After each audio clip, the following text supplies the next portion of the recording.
لە کۆنگرەیەکی ڕۆژنامەوانیدا دەزگای تەندروستی پێشمەرگە ئاماری ساڵی ڕابردووی ڕاگەیاند کە لەو ساڵەدا لە سەرجەم نەخۆشخانە و بنکەکانی تەندروستی و سەنتەرەکانی فریاکەوتن سەرەڕای قەیرانی دارایی ڕۆڵێکی گرنگیان لە چارەسەرکردنی نەخۆش و خزمەتی کەرتی تەندروستی لە هەرێمی کوردستان بینیوە.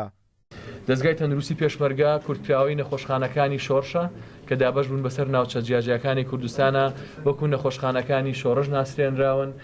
و لە گشت ناوچەکانی کوردستان ئەم نەخۆشخانە لە بەرامبەر هەموو نەخۆشخانەکانی تەندروستی و شانبەشانی ئەوان خزمەتی خەڵک و هاوڵاتیانەکەن. ئەم دامەزراوەیە جگە لەوەی کە بۆ ئەوە دامەزراوە کە خزمەت بە پێشمەرگە و کەسوکاری شەید بکە لە ماوەی 3 ساڵی ڕابردووە بەهۆی ئەو قەیرانی کە تووشی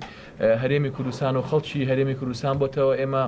بڕیارمان ناوە کە لەو ماوەیەدا بەبێ جیاوازی گشت هاوڵاتیان بەبێ جیاوازی بیر و بۆچوونی سیاسی بەبێ جیاوازی ڕەگەز بەبێ جیاوازی پیشە و بەبێ جیاوازی نەتەوایەتیش تەنانەت کورد و عەرەب و تورکمان و سریانی و کورد و ئاشوری و هەموو ئەوانی کە لە هەرێمی کوردستان و ناوچەکانی ژێر دەسەڵاتی هەرێم و تەنانەت شاری کەرکووکی ژیاون خزمەتگوزارەکانی دەزگای تەندروستی پێشمەرگەیان وەرگرتووە.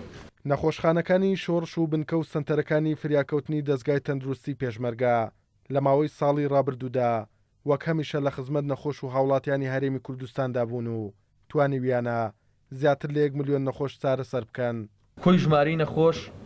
لە ساڵی 2017دا زیاتر بووە لە 1 ملیۆن و دەرچوونی تیمەکانیشمان بۆ بەرەکانی جەنگ لە 290 جار زیاتر بووە. ئەو ژمارەیە ئەو جەنگانی کە ئێمە تووشمان بۆ لەگەڵ ڕێکخراوی تیرۆریستی داعش و هەروەها بەداخەوە کە تووشی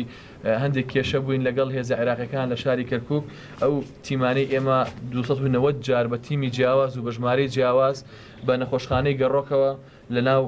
شەڕەکاندا بەشدار بوون. ئەو ژمارانەی ئەو کەسانی کە لە تیمە پزیشکانە بەشدار بوون کە ئەمە دووبارە بوونەوەشیان تایە 850 پزیشک و کارمەندی تەندروستی لە کۆی شەڕەکانە بەشداریان کردووە. دەرچوونی ئەمبولانسەکانمان بۆ بەرەکانی جەنگ و بۆ هێنان و بردننی نەخۆش لە ناو شارەکانە نزیکەی 1042 جار ئەمبولانسەکانی دەزگای تەندروستی پێشمەرگە دەرچوون بۆ هێنانی نەخۆش و هەروەها بۆ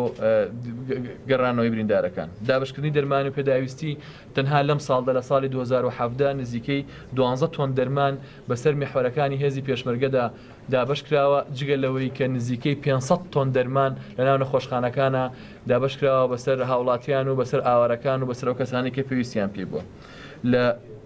لە شەڕی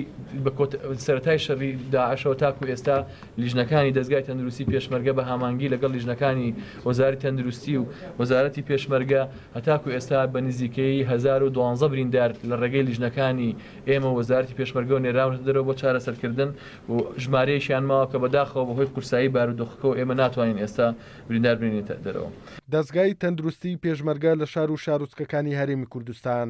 خاوەنی 12 نەخۆشخانە و بنکە و سەنتەری فریاکەوتنی تەندروستیە و لە ماوەی دامەزراندنیەوە توانیوێتی خزمەتی پێشمەرگە و کەسوکاری پێشمەرگە و شەهیدان و هاوڵاتیانی هەرێمی کوردستان بکات. توانە عومەر، کورسات نیوز،